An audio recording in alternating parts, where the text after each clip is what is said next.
এইটো শুদ্ধ okay so প্ৰশ্নত কৈছে যে 20.91 হৰণ 0.17 ৰ মান হৈছে ঠিক আছে সো এটো কি কৰিব লাগিব আমি হৰণ কৰিব লাগিব হৰণ কেনেকৈ কৰিম আমি এনেকৈ কৰিম সো 20.91 আৰু 0.17 ঠিক আছে তোমালোকে হয়তো এনেকৈ হৰণ কৰিবা এনেকৈ নহয় জানো আৰু এনেকৈ কৰাতকৈ আমি এনেকৈ কৰিম ঠিক আছে হা কিন্তু ইয়াত দশমিকবোৰ আছে সো দশমিকবোৰ উঠাব লাগিব প্ৰথমতে সো দশমিক উঠাবৰ কাৰণে কি কৰিব লাগিব এটো যেহেতু হৰ আৰু লব হৈ গল না তলত হৰ এটো লব গৰে হৰ আৰু লবত যদি সমান সমান অংকৰ আগত যদি দশমিক থাকে তেতিয়া হলে দশমিকবোৰ আমি নাইকিয়া কৰি পেলাই লিখিব লাগে সো ইয়াত দুটাৰ আগত দশমিক আছে ইয়াৰ দুটাৰ আগত দশমিক আছে আমি দশমিকবোৰ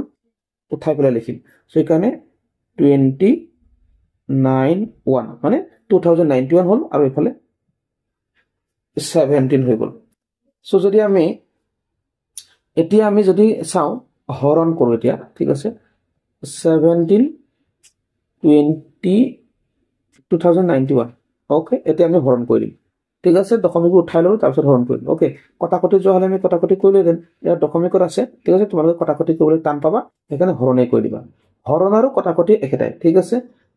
হৰণত কি হয় দশমিকবোৰ উলিয়াবলৈ সুবিধা হয় কটাকটিত দশমিকবোৰ উলিয়াবলৈ টান হয় সো এতিয়া আমি যদি হৰণ কৰো 17 ৰে 20ক এবাৰ দিলো ঠিক আছে তেতিয়াহলে 3 বিয়োগ হৈ পেলাই পালো আমি ইয়াত বিয়োগ কৰি দিলো আৰু 9 টো নমাই দিলো তাৰপিছত আকৌ দুবাৰ দিম ঠিক আছে দুবাৰ দিলে আমি পাম এইটো ঠিক আছে আমি যদি বিয়োগ কৰো এফালে 9 ৰ পৰা 7 গলে 2 আৰু 3 ৰ পৰা 1 গলে 2 আৰু এফালে 1 আহিলে ঠিক আছে তাৰ পিছতে আমি কি পাম এতিয়া সৰি এই দুবাৰ দি পেলাই 17 দিলো হা এটো হিকানে মিলা নাই আসলে দুবাৰ দিলো যেটা কিমান হ'ব লাগে 34 পাব লাগে ঠিক আছে সেটা মাইনাস কৰিলে পাম 5 আৰু এফালে আহিব 1 তাৰছত কেবাৰ দিবা ঠিক আছে এটো দিলো আমি কিমান 51 ঠিক আছে এটো সো আমি কি পালোগে এইটো কটাকটি কৰি পেলাই অৰ্থাৎ হৰণ কৰিলো বা কটাকটি কৰিলো কথা কেটাই হয় 123 বাৰ গল গতিকে 123 ওই অসংখ্য ডাঙৰ হোৱাৰ কাৰণে কটাকটি কৰিবলৈ অসুবিধা হল নহয় জানো এনেকৈ আমি হৰণ কৰি ললো ঠিক আছে সো উত্তৰটো কি পালো অপচন 4 123 গতিকে এইটোক যদি এইটো হৰণ কৰো এইটো পোৱা যাব ওকে প্ৰশ্নত কৈছে যে দুটা দশমিক স্থানলৈ 78.0678 ৰ নিকটৱৰ্তী মান হ'ব সো কি বুজি পাইছা ইয়াত দুটা দশমিক স্থানলৈ অৰ্থাৎ দশমিকটো ইয়াত কেইটাৰ আগত আছে 4টাৰ আগত আছে গতিকে দুটাৰ আগতহে থকা কৰিব লাগে আসলে দুটা দশমিক স্থান অৰ্থাৎ আমি 78.06 এনেকৈ হে লিখিবলৈ কৈছে কিন্তু এতিয়া কথাটো হ'ল কি কেৱল এনেকৈ লিখি দিব পাৰিম নে 78 টো কলৈ যাব 78 টো কলৈ যাব নহয় জানো গতিকে ইয়াত যেহেতু ইয়াত দুটা দশমিক স্থানলৈ নিকটৱৰ্তী মান উলিয়াবলৈ কৈছে তাকে কৰিবৰ কাৰণে আমি কি কৰিব লাগিব সাগে চোৱা প্ৰথমতে আমি এটিকে এনেকৈ লিখি লওঁ তাৰ পিছত যেহেতু আমাক কি কৈছে দুটা দশমিক স্থানলৈ আমাক নিকটৱৰ্তী মান উলিয়াবলৈ কৈছে সেইকাৰণে দুটা দশমিক স্থানৰ মানটো আমি মাৰ্ক কৰি লম এনেকৈ চিন দি লম তাৰ পিছত চাব লাগে তাৰ সোঁফালে থকা সংখ্যাটো এইটো যদি 5 বা 5তকৈ ডাঙৰ হয় তেতিয়াহলে এই 6ক 1 এটা দি দিব আৰু নিজে আৰু বাকি পিছলৈ থকা অংকবোৰ শূন্য হৈ যাব গতিকে আমি দেখিলো যে 6 ৰ পিছত যেটো আছে এটো 7 আছে 5তকৈ ডাঙৰ হয় এখানে কি হ'ব কি এটা 6ক 1 এটা দিব পাৰিব সেইকাৰণে আমি এটা এনেকৈ লিখিব পাৰিম 78.07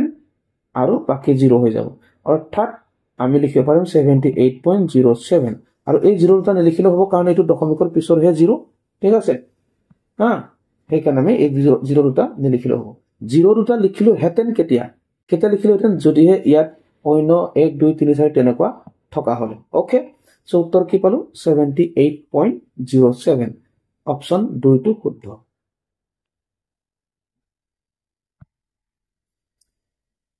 সো ইয়াত কি কৈছে যে এই যেটো ভগ্নাংশ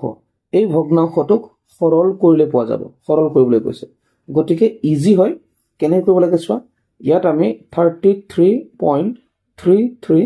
আৰু ইয়াত 1.1 ঠিক আছে সো তেতিয়াহলে আমি প্ৰথমতে কি কৰিব লাগিব দশমিকটো উঠাবলৈ চাও দশমিকটো প্ৰথমতে উঠাও কেনেকৈ উঠাবা চোৱা ইয়াত আমাৰ কেইটাৰ আগত দশমিক আছে এটাৰ আগত আৰু ওপৰত কেইটাৰ আগত আছে দশমিক দুটাৰ আগত গতিকে আমি দশমিকবোৰ উঠাবৰ কাৰণে আমি এনেকুৱা কৰিব লাগে তলত যদি এটাৰ আগত দশমিক থাকে ওপৰত এটা শূন্য দিব লাগে আৰু ওপৰত যদি এটাৰ আগত দশমিক থাকে তলত এটা শূন্য দিব লাগে আৰু যদি দুটাৰ আগত দশমিক থাকে দুটা শূন্য দিব লাগে তাৰ মানে দুটা শূন্য দিয়া মানে কি বুজি পাইছা চোৱা ইয়াত তলত এটাৰ আগত দশমিক আছে সেইকাৰণে ওপৰত এটা শূন্য দিম হা সেইকাৰণে আমি দশমিকবোৰ উঠাই পেলাই লিখিম এতিয়া এটো ওপৰত এটা শূন্য দি দিম ওকে এনেকে লগত শূন্যটো দি দিলে হ'ব আৰু ওপৰত কেইটাৰ আগত দশমিক আছে দুটাৰ আগত সেইকাৰণে তলত আমি দুটা শূন্য দিম ওকে ঠিক আছে সো আৰু এটা কথা তোমালোকে জানি লোৱা এটা শূন্য দিয়া বা দুটা শূন্য দিয়া মানে হৈছে এটো হ'ব পাৰে না আমি ইয়াত 10 এটা পূৰণ কৰিব পাৰো এটো 10 আৰু ইয়াত 100 পূৰণ কৰিব পাৰো কাৰণ 10 এটা পূৰণ কৰিলে তাত লগত এটা শূন্য বহি যাব বা 100 ৰে পূৰণ কৰি দিলে লগত শূন্য দুটা বহি যাব কথাটো তেনেকুৱা ঠিক আছে গতিকে আমি এটো কটাকটি কৰি দিলো ওকে সো তাৰ পিছত দেখিলো যে এই 11 ৰে 33ক তিনিবাৰ যায়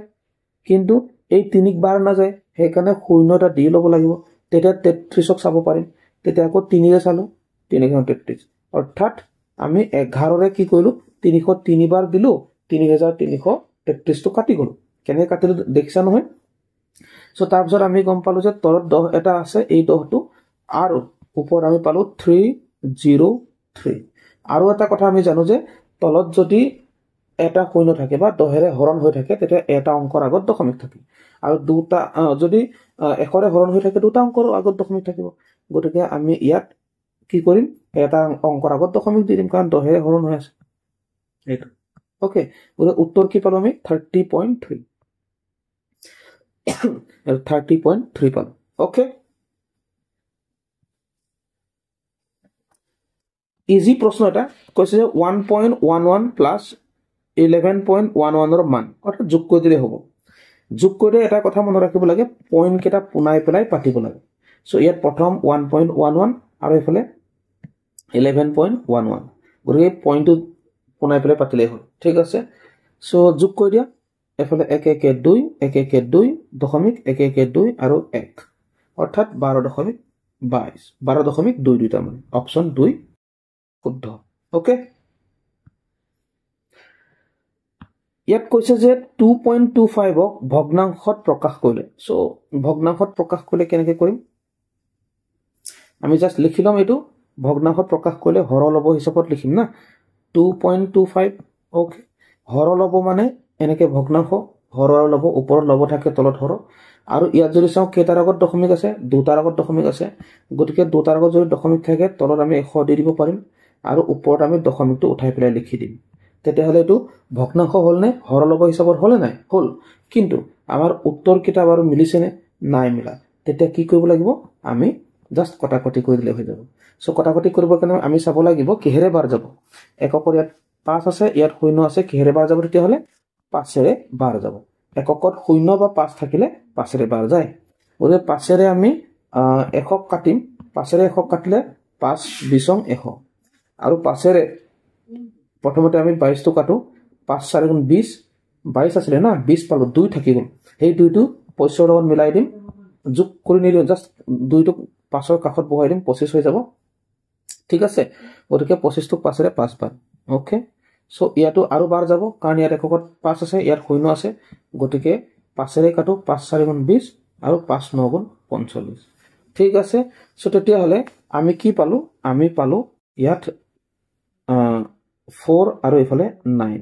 আৰু এটো যদি আমি মিশ্ৰ ভগ্নাংশত লিখো কেলে মিশ্ৰ ভগ্নাংশত লিখিম কাৰণ হৰটো যদি সৰু হয় মিশ্ৰ ভগ্নাংশ লিখিব লাগে আৰু যেটো আমাৰ অপচন কেটাও ইয়াত মিশ্ৰ ভগ্নাংশতে আছে এটা বাহিৰেটো প্ৰকৃত ভগ্নাংশ হয় ওকে সো তেতিয়া হলে আমি মিশ্ৰ ভগ্নাংশলৈ কৰিলে আমি 4 ৰে 9 কেইবাৰ যায় এটো চাব লাগে 4 গুণ 4 4 দুগুণ 8 গতিকে দুবাৰ যায় 4 2 8 এই দুইটো ইয়াত দিব লাগে 4 টো তলতে থাকিব আৰু 4 2 8 হল 9 পাবৰ কাৰণে আমাক 1 লাগে এই 1 টো ইয়াত দি দিব লাগে গতিকে কি পালো 2 সমস্ত 4 ভাগৰ 1 গতিকে অপচন 4 টো শুদ্ধ উত্তৰ ওকে অপচন 4 টো শুদ্ধ উত্তৰ ওকে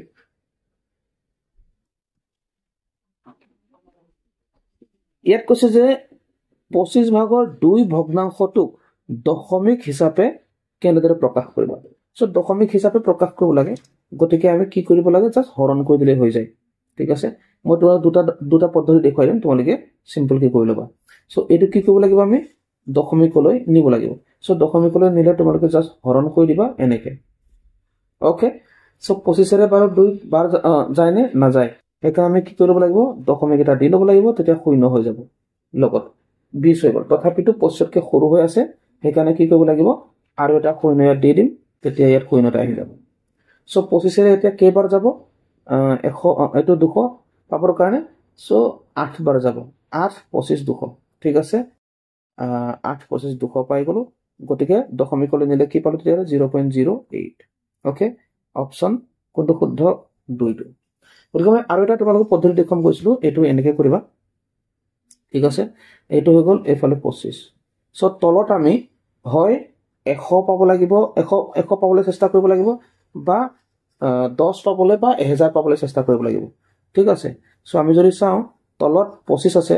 25 ৰ লগত আমি যদি 4 পূৰণ কৰি দিও 100 পাই যাম আৰু তলত যেহেতু আমি 4 পূৰণ কৰিলো ওপৰতো আমি 4 পূৰণ কৰিম তেতিয়া হলে আমি 4 25 100 তলত আহি গল আৰু ওপৰত 4 গুণ 8 আহি গল আৰু যেহেতু তলত দুটা শূন্য আছে গতিকে ওপৰৰটোত মানে দুটাৰ আগত দশমিক আহিব গতিকে কি পালো অপচন একেটাই পালো ওকে